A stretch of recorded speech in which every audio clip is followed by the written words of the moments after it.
जी अस्सलाम वालेकुम, क्या हाल है? आप सब लोग खैरियत से हैं? कल हामिद मीर साहब के शो में कामरान मुर्तज़ा साहब ने एक बात की थी।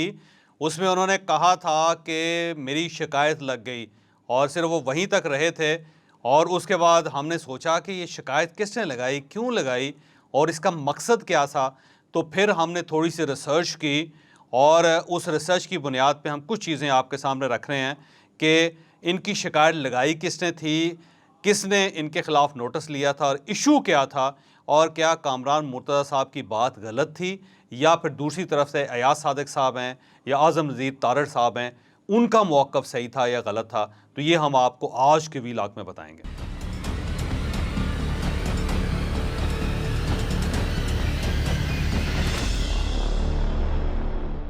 सेनेटर कामरान मुर्तज़ा पाकिस्तान के नामवर वकील हैं। ये सुप्रीम कोर्ट बार एसोसिएशन के सदर भी रहे हैं और इसके साथ साथ चेयरमैन पाकिस्तान बार कौंसिल भी रहे हैं। बड़े नामवर वकील हैं, बड़े बड़े फैसले, बड़े बड़े केसेस इनके प्रोफाइल में शामिल हैं। फिर ये JUI में शामिल हो गए और फिर JUI के टिकट पे ये सेनेटर मुंतखब हो गए। अब ये सेनेट के अंदर भी और इसके साथ साथ जो कमेटीज़ हैं उनके अंदर भी ठीक ठाक इनपुट देते हैं और अपने मौक़िफ़ पे ख़ासे डटे रहते हैं। और बाज़ औक़ात बल्कि अक्सर औक़ात जो इनका मौक़िफ़ है वो बाद में सच साबित होता है। तो कामरान मुर्तज़ा साहब का आज़म नज़ीर तारड़ साहब के साथ एक छोटा सा तनाज़ा शुरू हुआ है जो मेरा ख़्याल है आने वाले दिनों में शायद बढ़ता चला जाए। लेकिन इस तनाज़े की वजह बड़ी दिलचस्प है। वजह यह है कि हुकूमत पाकिस्तान ने, बल्कि पाकिस्तान मुस्लिम लीग नून ने, क्योंकि हुकूमत तो बहुत बड़ी है, उसमें तो बहुत पार्टीज़ हैं, तो पूरी हुकूमत को नहीं कहा जा सकता। तो पाकिस्तान मुस्लिम लीग नून की हुकूमत ने इलेक्शन एक्ट के अंदर तरामीम का फ़ैसला किया।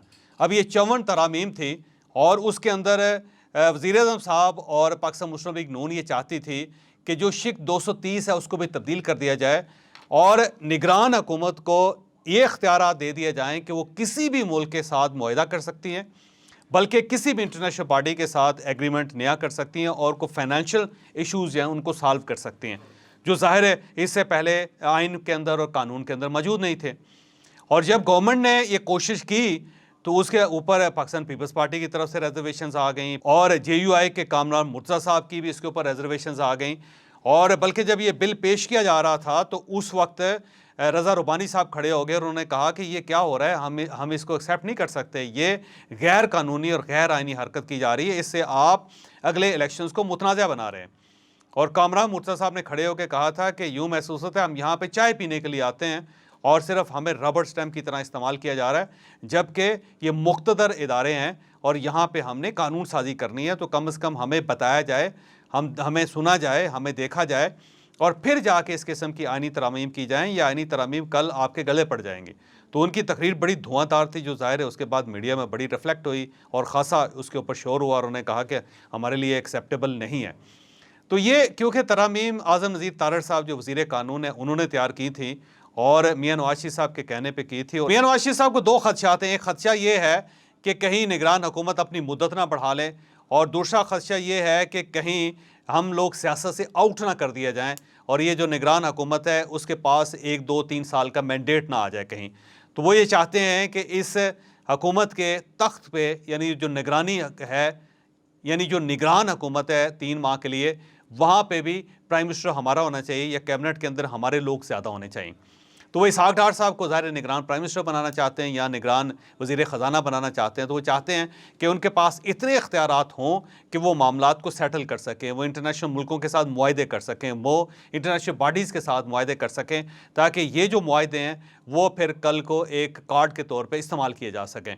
तो उनकी कोशिश ये थी कि इसके अंदर तरमीम कर दी जाए 230 के अंदर, लेकिन पाकिस्तान पीपल्स पार्टी को और बाकी जमातों को सरदस ये सूट नहीं करता और इस वजह से वहाँ से इख्तलाफात सामने आने शुरू हो गए। अब जो कामरान मुर्तज़ा साहब का जो कहना था, इनका ये कहना था, बल्कि इससे पहले एक जो वाक़या हुआ वो कमेटी के अंदर भी हुआ जिसमें ये तरामीम मंजूर की जा रही थी। तो वहाँ पर भी कामरान मुर्तज़ा साहब ने अयाज सादिक साहब से कहा कि ये आप गलती कर रहे हैं, आप अपने हाथ काट के किसी और के हाथ में दे रहे हैं और कल को ये सब कुछ आपके गले पड़ेगा। तो हमारी जो वजारतें हैं वो सिर्फ 2.5 वजारतें हैं, हम तो ज़ाहिर चले जाएंगे, हमारा इतना बोझ नहीं होगा और आप प्राइम मिनिस्टर भी हैं, आप गवर्नमेंट का फेस भी हैं।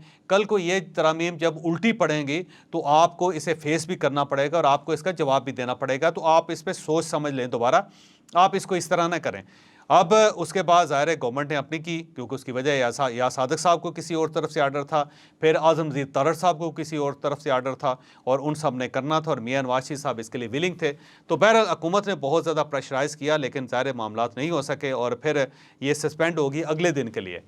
इस दौरान आज़म नज़ीर तारड़ साहब ने मौलाना फजलुर रहमान साहब से रब्ता किया और मौलाना फजलुर रहमान साहब ने बाकायदा कामरान मुर्तज़ा साहब को फ़ोन किया और फ़ोन करके उनसे कहा कि आपको इस तरह नहीं करना चाहिए था, हम इत्तेहादी हैं और इत्तेहादियों को साथ लेके चलना होता है, तो आप इसका कोई दरमियानी रास्ता निकालें। और उसके बाद फिर मौलाना फजलुर रहमान साहब ने आज़म नज़ीर तारड़ साहब को इसकी इतला दी कि मैंने फ़ोन पे कह दिया है, अब आप उनसे दोबारा रब्ता कर लें। तो आज़म नज़ीर तारड़ साहब ने उनसे दोबारा रब्ता किया और उसके बाद अगले दिन फिर मीटिंग हुई और फिर मीटिंग के बाद ये रास्ता निकाला गया कि हम सिर्फ उन मुआहदों की इजाज़त देते हैं कि उनके अंदर तोसी हो सकती है, उनको दोबारा आगे बढ़ाया जा सकता है, उनके ऊपर रीनेगोशिएट किया जा सकता है, जिसे पिछली गवर्नमेंट बाकायदा एग्रीमेंट की शक्ल दे चुकी है। तो ये एक दरमियान का रास्ता निकाल के फिर 230 के अंदर तरमीम कर दी गई।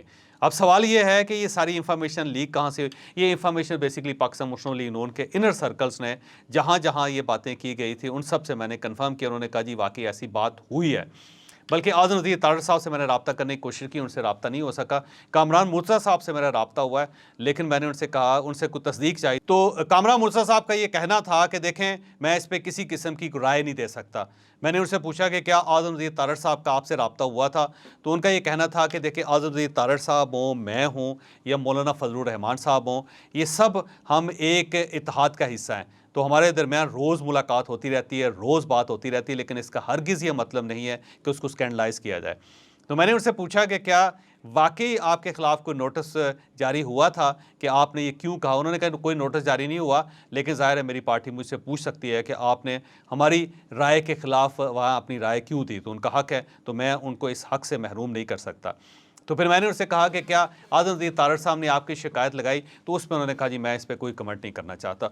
तो इससे मुझे अंदाज़ा हुआ कि बात जो है वो दुरुस्त है, लेकिन क्योंकि पाकिस्तान मुस्लिम लीग नून के अपने जो सर्कल्स हैं वो इस चीज़ को तस्लीम कर रहे हैं कि वाकई आज़म नज़ीर तारड़ साहब ने कामरान मुर्तज़ा साहब की मौलाना फजलुर रहमान से शिकायत लगाई थी। और इस दिन क्योंकि वज़ीर-ए-आज़म खुद डेरा इस्माइल खान में थे और वो मौलाना फजलुर रहमान साहब के बेशुमार प्रोजेक्ट की तख्तियाँ लगा रहे थे और फीते काट रहे थे, तो उस वक्त भी वज़ीर-ए-आज़म के ज़रिए भी मौलाना फजलुर रहमान साहब को कन्वे किया गया कि आप कामरान मुर्तज़ा साहब को समझाएं कि वो इस तरह इस तरमीम के रास्ते में रुकावट बनने की कोशिश ना करें। यूँ फिर ये मामला निपट गया और उसके बाद फिर ये तरमीम हो गई। लेकिन ये याद रखिएगा कि ये वो तरमीम है जो आने वाले दिनों में हुकूमत के गले पड़ेगी, क्योंकि हुकूमत ने खुद अपने हाथ काट के किसी और के हाथ में दे दिए हैं और वो हाथ अब इन हाथों के साथ क्या करता है ये आने वाले दिनों में पता चलेगा। बज़ाहिर पाकिस्तान मुस्लिम लीग नून को यूँ महसूस होता है कि हमने निगरान हुकूमत को भी अपना बना लिया है, लेकिन ये निगरान हुकूमत इनकी अपनी नहीं हो सकेगी, क्योंकि यहाँ पर दो बड़े फलास हैं जिनका पाकिस्तान मुस्लिम लीग नून को आने वाले दिनों में नुकसान होगा। जो पहला फला है वो ये है कि मरदमशुमारी करवाई गई और ये डिजिटल मरदमशुमारी थी। इस पर 34 अरब रुपए खर्च हुए, 2,30,000 लोग इसके अंदर इस्तेमाल हुए, 4 मिलियन के करीब इसमें गैजेट्स इस्तेमाल हुई। बड़ी लंबी एक्सरसाइज थी, बड़ी साइंटिफिक एक्सरसाइज थी, बाकायदा जियो फेंसिंग की गई, सेटेलाइट की मदद ली गई और उसके बाद एक डाटा जमा किया गया जिसके अंदर एक दो शख्स का भी फ़र्क नहीं है, इतना परफेक्ट डाटा है। लेकिन हुकूमत पाकिस्तान ने इसके ऊपर हल्का बंदियाँ नहीं करवाई, इस मरदमशुमारी को तस्लीम नहीं किया और जो अगले इलेक्शन है उनको पिछली हल्का बंदियों के ऊपर करवाने का फ़ैसला किया है, जो इनकी बहुत बड़ी गलती है। क्योंकि आने वाले दिनों में जब निगरान हुकूमत आ जाएगी तो कोई भी शख्स जो खड़ा होकर सुप्रीम कोर्ट ऑफ पाकिस्तान में अपील कर सकेगा, वहाँ पटिशन दायर कर सकेगा और उसके बाद इलेक्शन कमीशन से पूछा जाएगा कि जब ये फैसला हुआ था कि जो अगले इलेक्शन है, जनरल इलेक्शन है, वो नई मरदमशुमारी के तहत होंगी, नई हल्का बंदियाँ होंगी, तो आपने वो हल्का बंदियाँ क्यों नहीं की और उस मरदमशुमारी को कहाँ पार किया गया, तो उसके बाद फिर जवाब देना पड़ेगा इलेक्शन कमीशन को। और अगर सुप्रीम कोर्ट ऑफ पाकिस्तान ने ऑर्डर कर दिया कि नहीं वो डाटा तैयार है, उस डाटे के मुताबिक आप नई हल्का बंदियाँ करें और फिर इलेक्शन करवाएं, तो फिर ये इलेक्शन इल्तवा का शिकार हो जाएगा। दूसरा, जब निगरान हुकूमत आएगी तो निगरान हुकूमत के पास जब कॉन्ट्रैक्ट करने की भी उनके पास इख्तियार होगा तो उस इख्तियार को वो फिर इस्तेमाल करेगी। जब वो इस्तेमाल करेगी तो फिर जो आने वाली हुकूमत है उसको बहुत नुकसान होगा, बल्कि हो सकता है आने वाली हुकूमत ताख़ीर का शिकार हो जाए। यहाँ पे एक और चीज़ जिसका बार बार जिक्र किया जा रहा है कि पाकिस्तान मुस्लिम लीग नून खुद भी अब इलेक्शन नहीं करवाना चाहती। उसकी वजह यह है कि पाकिस्तान मुस्लिम लीग नून ने एक सर्वे करवाया था और उस सर्वे में ये आया था कि हलकों की हालत बहुत ख़राब है। जब हमारे उम्मीदवार बाहर निकलेंगे तो लोग बिजली और गैस के बिल लेके गलियों के अंदर खड़े होंगे और फिर हमारा मुकाबला पीटीआई के साथ नहीं होगा, बिजली और गैस के बिलों के साथ होगा। और ये बात बड़ी हद तक दुरुस्त भी है। मैं एक बल्कि एग्जाम्पल आपके सामने रखता हूँ कि मुझे एक साहब ने बिल भेजा, गैस का बिल था, उनका बिल था 160 रुपये का, यानी 160 रुपये की गैस उन्होंने इस्तेमाल की थी, लेकिन जो टोटल बिल था वो 2100 रुपये का था। यानी 160 रुपये की जो गैस है उसके ऊपर जो टैक्सेस हैं वो आप खुद अंदाज़ा लगा लें कि वो 2000 रुपये के करीब हैं। यानी 160 रुपये की गैस इस्तेमाल करके 2100 रुपये आम आदमी को अदा करने पड़ रहे हैं। सेम इसी तरह बिजली का बिल अगर आप देखें, उसका एनालिसिस करें तो 3000 रुपये की बिजली आप इस्तेमाल करते हैं और 13,000 रुपये का बिल आता है, 10,000 रुपये इजाफी होता है। तो मुझे ये बताएं कि जब कल पाकिस्तान मुस्लिम लीग नून गलियों में जाके वोट मांगेगी लोगों से, तो क्या वो बिलों को सामने रख के खड़े नहीं हो जाएंगे? क्या वो हाय हाय गैस का नारा नहीं लगाएंगे? और उस वक्त मरियम नवाज साहिबा हों या हमज़ा शहबाज साहब हों या मियाँ शहबाज शरीफ हों या मियाँ नवाज शरीफ साहब हों, ये आवाम को क्या मुंह दिखाएंगे? तो एक बहुत बड़ा बहरान इस इलेक्शन में पैदा होने वाला है पाकिस्तान मुस्लिम लीग नून के लिए। तो इसीलिए ये भी एक ख्याल किया जाता है कि पाकिस्तान मुस्लिम लीग नून खुद ये चाहती है कि ये इलेक्शन 1 साल तक सस्पेंड कर दिया जाए, ताकि कुछ माशी हालात बेहतर हों और निगरान हुकूमत हमारी हो और वो किसी न किसी तरीके से मांग तांग के मामलात को दुरुस्त कर ले और लोगों की आमदनी में इजाफा हो, डॉलर कम हो जाए, रुपया मजबूत हो जाए, पाकिस्तान में कोई माशी इंकलाब आ जाए और बिजली और गैस के बिल कम हो जाएं, तो फिर इलेक्शन करवा दिया जाए। लेकिन यहाँ पे मैं आपको ये भी बताता चलूँ कि पाकिस्तान पीपल्स पार्टी इस बात से इत्तफाक नहीं करती। इसकी पूरी कोशिश है कि इलेक्शन हो, क्योंकि अगर इलेक्शन नहीं होते या डिले होते हैं तो पाकिस्तान पीपल्स पार्टी को सिंध के अंदर ठीक ठाक नुकसान होगा। ये नहीं चाहती कि 1 साल के लिए ये हुकूमत से बाहर रहें और सिंध इनके हाथ में ना हो। जबकि JUI जो है वो ये चाहती है कि इलेक्शन अगर पोस्टपोन हो सकते हैं 1 साल तो कोई हर्ज नहीं है, क्योंकि खैबर पख्तूनख्वा में इस वक्त JUI बैठी हुई है, गवर्नर इनके हैं और वो समधी भी हैं मौलाना फजलुर रहमान साहब के। तो वो क्योंकि सारे इख्तियारात गवर्नर के पास हैं तो वो JUI यकीनन वहाँ पे इंजॉय कर रही है। तो JUI चाहती है कि अगर 1 साल इलेक्शन ना भी हो तो हमें फ़ायदा है, क्योंकि इलेक्शन के बाद हमें हो सकता है कि ये पावर्स ना मिल सकें। लेकिन पाकिस्तान पीपल्स पार्टी इससे इख्तलाफ कर रही है। तो ये इख्तलाफ भी PDM के अंदर नज़र आ रहा है कि पाकिस्तान पीपल्स पार्टी चाहती है फ़ौरन इलेक्शन हो, बल्कि 60 दिन के अंदर, 45 दिन के अंदर इलेक्शन हो, ताकि सिंध उनके हाथ से ना निकले। पाकिस्तान मुस्लिम लीग नून और JUI दोनों ये चाहते हैं कि अगर ये इलेक्शन सस्पेंड हो जाएं तो इन सब के लिए बेहतर है। अब आने वाले दिन जो हैं वो बहुत ज़्यादा हसास होंगे। अब वहाँ पे फ़ैसला करना पड़ेगा कि इलेक्शन होते हैं या नहीं होते। लेकिन मुझे यूँ लगता है कि इलेक्शन इतनी जल्दी नहीं हो रहे।